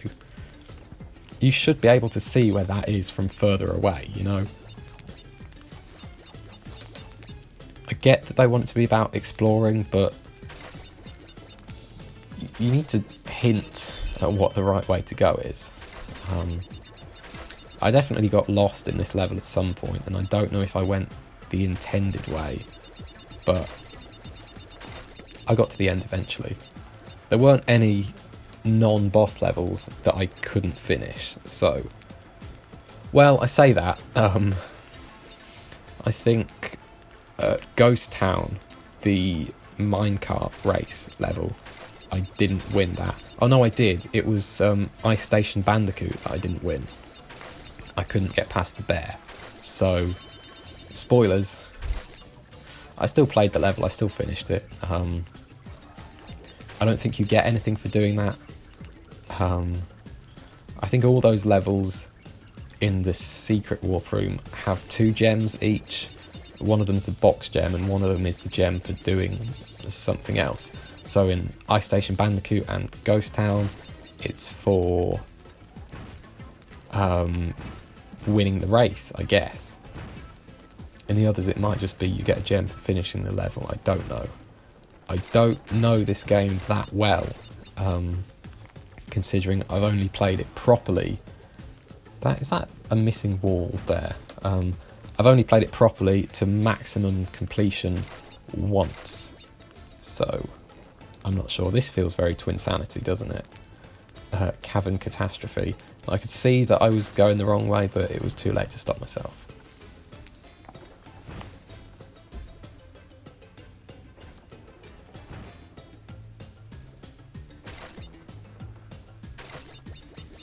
I considered removing the atmosphere from these levels just because it looks stupid, but it would still look pretty stupid if it was just Crunch on his own, sliding around as if he's in a ball. Oh, there is an arrow. There are some arrows about. So they have tried to show you where to go, but it's a shame that those boss characters never got used for more than cameo appearances in some of these levels, because they're cool characters, and I guess they wanted to push Crunch as the big new villain, and then they never really used him for much after this. They replaced him with the Yoctopus. That's one of the Titans, isn't it? Oh.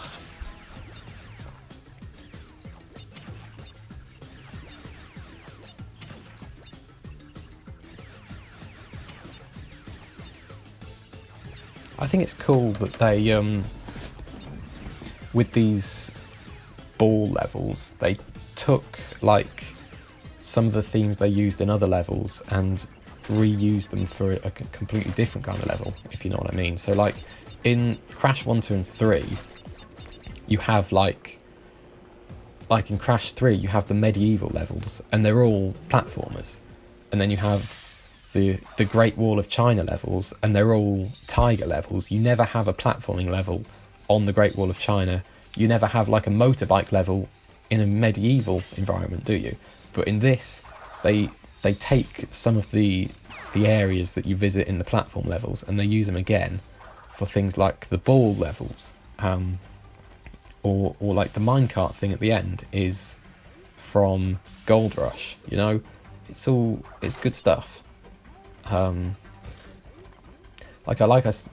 know I said I like the variety of levels. I can't speak properly, sorry, in this game, but as well as variety in environments, you can have variety in gameplay in the same environments, and I think that's just as interesting. This level is just more of the same, isn't it? It's like Droid Void. It's like all those levels where there's lots of hanging, and at least there's no electrified hanging sections in this one, I don't think, so that is good. Is this Crate Balls of Fire? I believe it may be.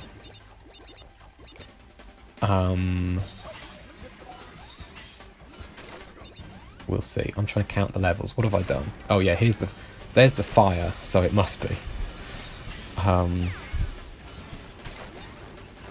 So there may only be one more normal level after this, and then the final boss. And then I did the secret warp room, of course, but I think I'm right in saying that. what have I done in this one? I did Medieval Madness, is that what it's called? And before that, who knows? It was like 10 minutes ago. It was Gold Rush, wasn't it? And there must have been another one, but oh yeah, Crash and Burn. Crash and Burn, Gold Rush, Medieval Madness, Crate Balls of Fire, then the next one is Cortex Vortex, and then it's crunch time, and then it's night time, and then Ghost Town, an Ice Station Bandicoot, and Solar Bowler, and Force of Nature, I think. Look at that. I'm actually starting to learn this game because I've been playing it a lot recently. That's pretty cool. Oh, these levels are such a pain. Crunch just looks stupid. But I did it. I chose to do this. I decided I wanted to do this, so it's on me. I take full responsibility for my pain and everything I had to endure while playing this. But I'm getting through it. There's only like half an hour left. Oh my god. Yeah, I gave up on trying to aim at that thing and then I just died straight away anyway. Good job.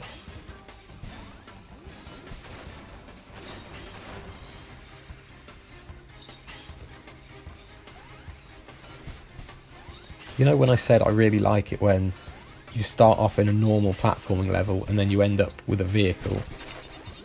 Don't apply that opinion to the mech. I'm not a fan, to be honest. I mean, it looks cool. It's on the box, but Crash on a motorbike looks cool on the box for Crash 3, and the gameplay is not. It's a bit of a letdown.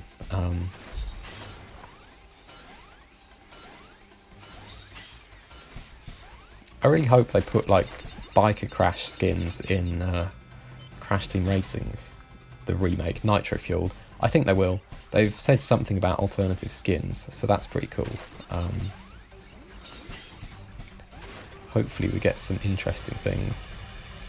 And there are some references in Nitro Fueled to Tag Team Racing. There's like adverts for Wumper Whip, which is interesting. So it'd be really cool if they include like some of the costumes from Crash Team Racing, from Tag Team Racing, sorry, in Nitro Fueled. That would be awesome.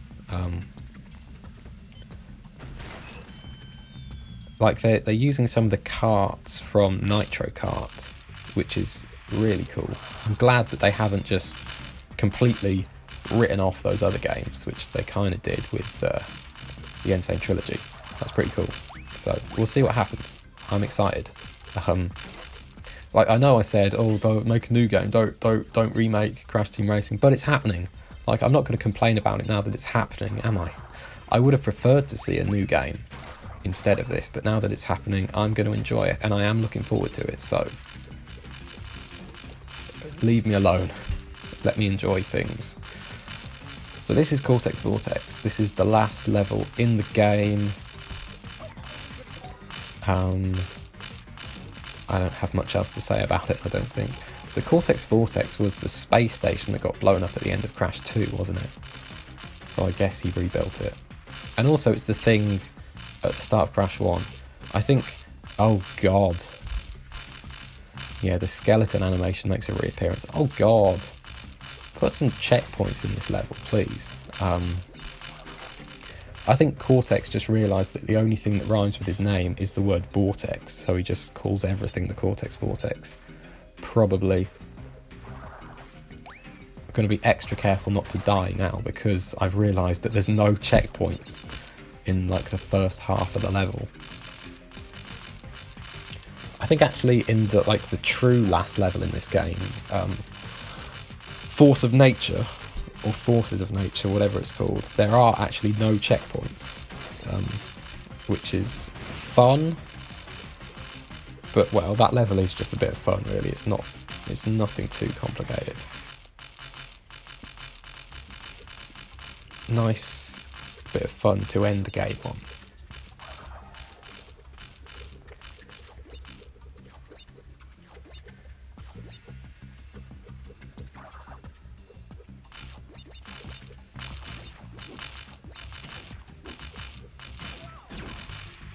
I didn't realise that was electrified.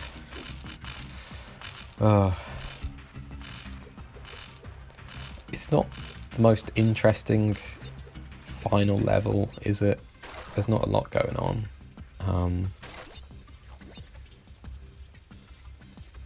I suppose you could say the lab isn't very interesting because it's just one corridor. At least this has a few twists and turns in it. But like the lab at least has interesting gameplay. There's a lot of timing involved. This is more about cheap deaths and bullshit gameplay. But I like the purple. That's one positive I have about this level. I like the colour scheme. Although it is pretty bland generally. There's not a lot of going on. It's a lot of very clean walls and platforms. It doesn't feel like a space station. It feels like a theme park or something. Like it's Crash Tag Team Racing. Oh, what a great game. I think someone already worked out how to play as Crunch and all the other characters in Tag Team Racing, like in the platforming areas. So, I don't know. I might look at Tag Team Racing, see if there's anything interesting I can find in it. But I need to get back to the Insane Trilogy, really. I did look at Nitro Kart, and I was trying to find a way to make like the boss version of Velo playable, or any of the boss characters, but I couldn't work it out. So maybe that's another game where I should try the GameCube version instead, because PS2 modding is a pain in the backside. And Nintendo's just like, oh yeah, we don't care. Here's all the files. Do what you want. Don't compress anything. Don't encrypt anything. Just, if you can get to the files, you can do whatever you want. And PlayStation's like, nope. Oh, don't change anything.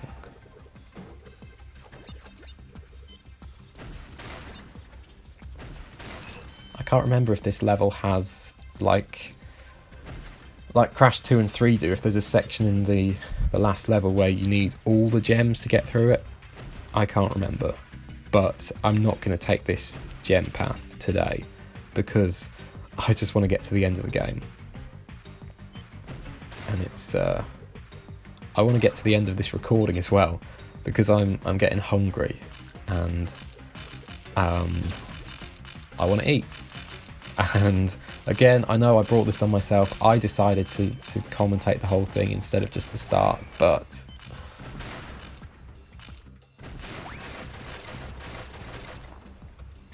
here we go. This is the fun part of the level. And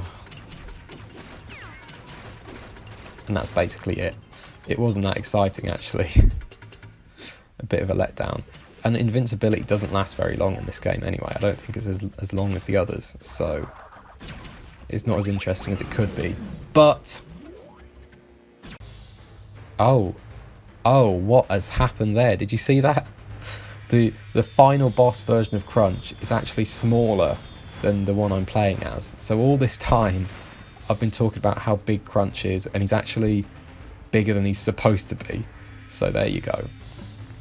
Crunch versus Crunch, and sometimes Crunch and Crunch teaming up against Cortex. That's what's going on here. Will I manage to beat this boss? You'll have to watch to find out.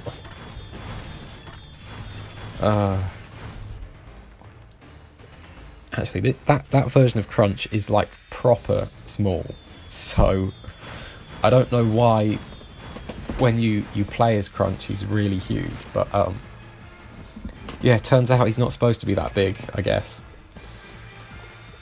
Although in the final cutscene you see Crash and Crunch standing next to each other, and I reckon the version I'm playing as is about the size of that. Oh, what that funny little animation was there was that was the tiptoe animation. I just used Crunch's walk animation for that, but I realised that I'd made it to the final boss, and at no point in the whole game had I used the tiptoe power.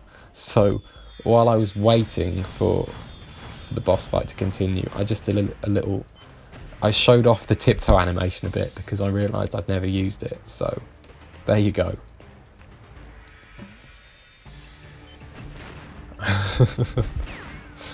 Might as well use the bazooka while I've got it. I like that they use the bazooka in this boss fight because they don't do that in Crash 3. You're not allowed to use it in Crash 3. Unless you mod the game like I do. But it's cool to see it actually being used. Like, what's the point in having a weapon if you can't use it against the bad guy? Is what I was thinking when I fired some fruit out of my bazooka at Cortex. I think does he take 4 hits, Cortex? I think I've got him twice. Yeah, it probably does because there's 4 elemental masks, isn't there? There's Mark Hamill and Jess Harnell and the others. I can't remember who's who.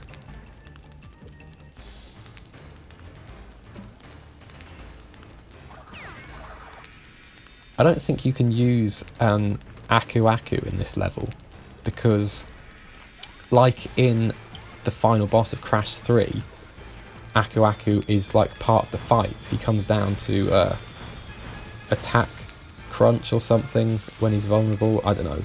But he's sort of sitting at the top of the screen and then occasionally he flies down to help you somehow. So you can't actually pick up an Aku Aku mask in this level, which makes it a bit more interesting, I guess. Just like Crash 3. Anyway, this is like the final wave, I think, where he's just throwing everything at me. So, yeah, Aku Aku comes down to... Oh, and I missed him. Oh, I was on like match point and I missed the shot. I was too slow. Oh, wouldn't it be terrible if I died right now? Am I gonna make it?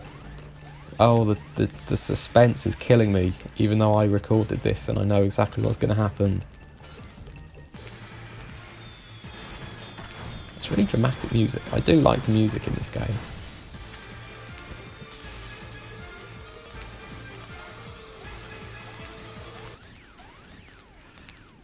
Come on, come on. Got him. Got him.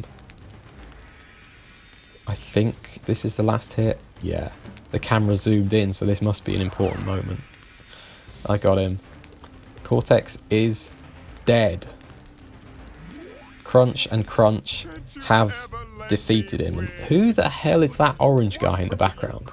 I haven't seen him before. In this playthrough, at least. I don't think I'm going to watch the whole cutscene. Have you ever watched this ending cutscene? Because it's pretty stupid. Oh.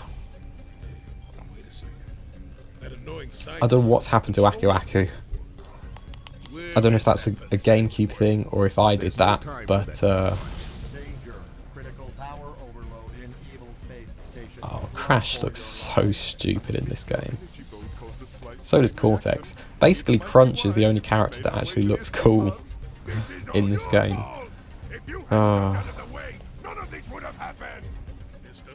There you go, you can see that's a pretty good size comparison. I think that's like the size that the playable Crunch I've been using was. So I think they've shrunk him down a lot for this bit.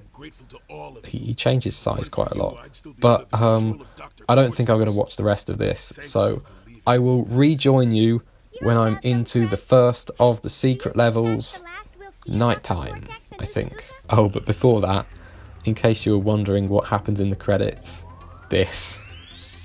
I didn't put in any dancing animations for Crunch, so he's just sort of there. Sort of visible. Anyway, here's nighttime. I read somewhere that this definitely is a problem with the GameCube version, that the level doesn't actually go dark, so the Firefly doesn't serve any purpose at all. So that's not something I broke. This level is just broken, I guess. It's me trying to use the Coco low kick. This is a Coco level, in case I didn't mention that. And as I said several hours ago, I think this is just the gauntlet, but slightly modified. So it's not that exciting, especially with the darkness element removed. I don't really know what the point of this level is, but it's a level. What more do you want, apart from something interesting?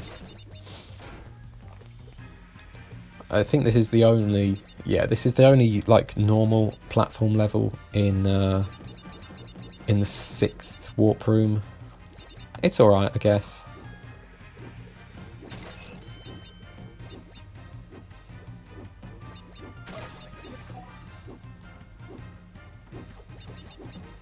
Yeah, I think this probably is supposed to be Cortex Castle, because there's a lot of technology sitting on the side of the level, but no explanation for why I'm here. Like, there's not even any crystals in this level, so I don't know. But I suppose if this is Cortex Castle, then it's nice that they revisited somewhere from the original games. It's a shame they didn't do like an Insanity Beach level, considering they went to the trouble of making a beach for the opening and the ending cutscene, as we just saw in the Bandicoot house. It's a shame that they made all that, but then never let you play there. But I guess they did the same with Crash 3. They let you play in the beach in Crash 2 briefly, which is cool.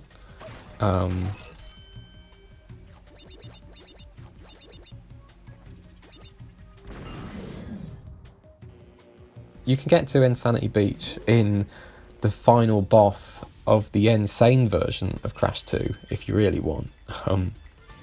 It does exist in the level, and you've got a jetpack so you can fly over there, but that's a different story. So this is Crunch versus Crunch in our little minecarts.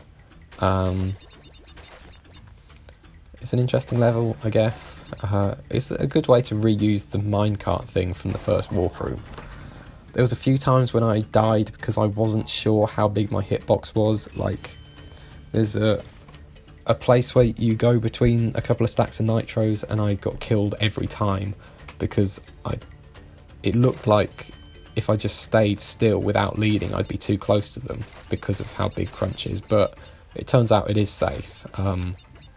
I avoided it on this run because I didn't want to go down there, but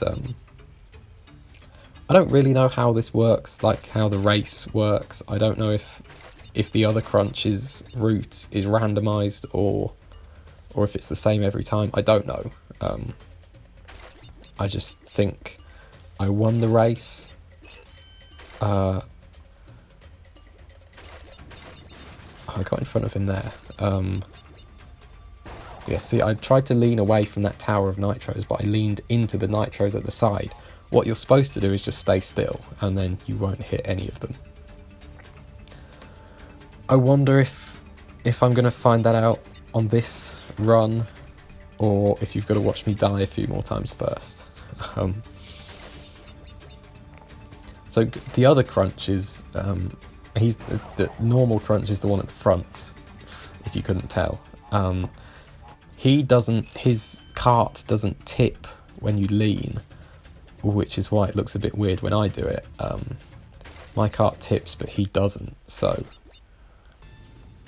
he's still got some like turning animations where he looks to the side, so I put those in, but this is where the actual minecart animation that I've been using for every single vehicle level came from. So you have this level to thank for that. I'm glad they put this in. They don't really do anything like this in the other Crash games, where they have one of the boss characters in a non-boss level. So that's pretty cool. I guess there's the Crash 3 boss in... The tiny boss in Crash 3, sorry, has Cortex in it as like a Roman emperor. But apart from that, there's like nowhere in normal levels where they appear. So this is a fun way to do it. I think this is more interesting than like the cameos in the Sphere levels from Dingo Dial and all of them.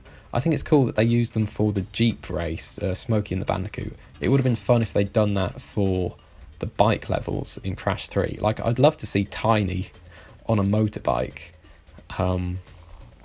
but it didn't happen. It'd be really fun if in Nitro Fueled you can unlock Crash's bike. Oh, here we go, Ice Station Bandicoot. What a stupid level. If you got to unlock Crash's bike as one of the alternative vehicles, that would be really fun. Like, Mario Kart lets you use a bike, doesn't it? I'd love to see that, but it probably won't happen. Anyway, Ice Station Bandicoot. This one, I couldn't get past the polar bear. I guess, like, I'm going to blame it on that crunch being much bigger than his hitbox, and thus it being really hard to tell what you're going to collide with. It just... I got too... Like, sometimes I hit the rings, sometimes I didn't. I was constantly bouncing off the polar bear. Oh, it's a bit of a nightmare, but I still got through all 40 rings, which has got to count for something. Oh, this is such a strange level, isn't it? Why is there a polar bear on a magic carpet? I mean, why? Why is there a polar bear on a magic carpet? I don't know. But it's the 6th warp room, it's a secret level. They can afford to go a bit crazy at this point, can't they? Throw the rulebook out the window and do something completely different. I think they were a bit more adventurous with their secret warp room than they were in Crash 3, which is... I guess you have stuff like Oedipus Rex, which is interesting, but there's nothing like this, is there? There's no polar bears on magic carpets. Anyway, Solar Bowler, the last ball level of the game, and the last Crash level of the game, actually. I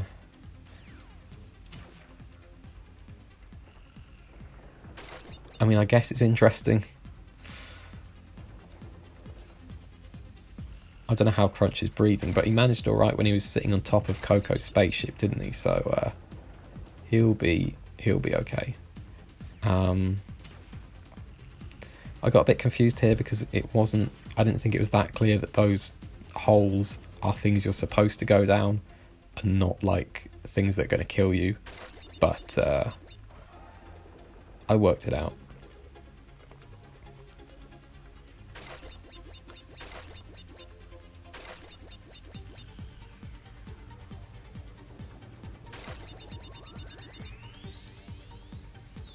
I think this is a pretty cool concept, the atmosphere thing. And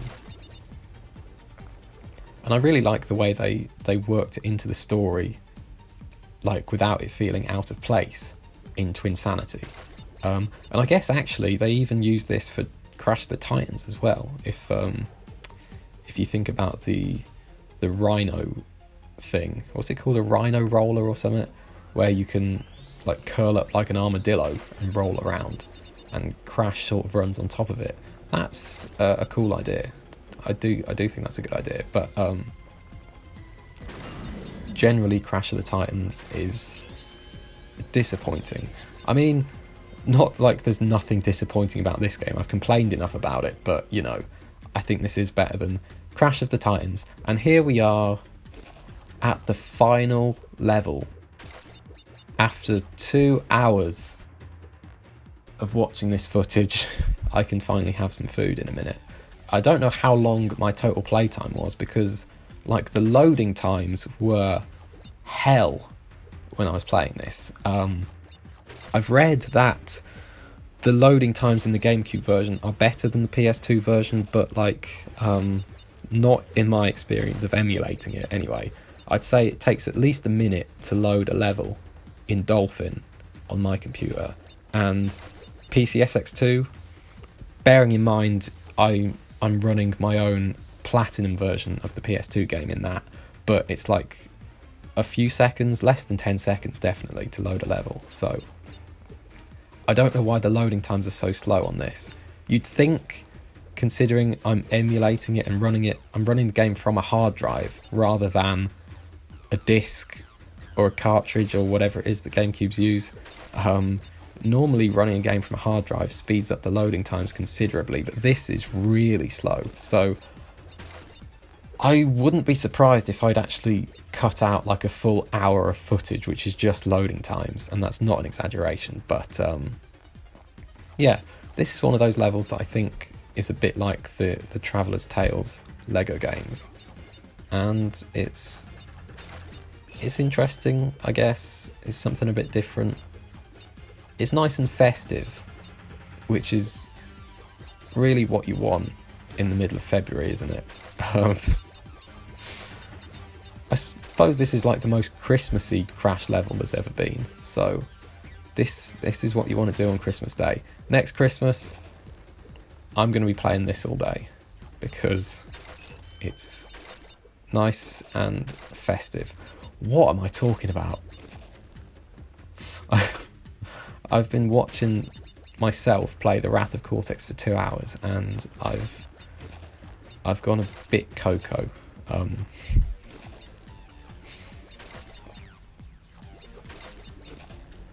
But I think I'm nearly there. I think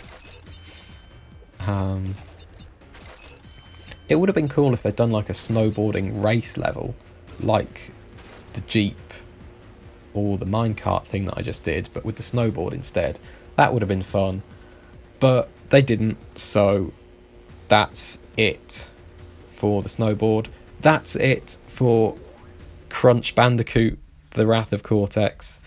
Maybe I might do some more stuff with this game. Maybe I'll try and make a Coco mod, but there's no way that I'm going to do another full playthrough because, oh my god, this game is frustrating, and I've already promised people that I'm going to do some more stuff with the Insane Trilogy. So I'd better go and do that.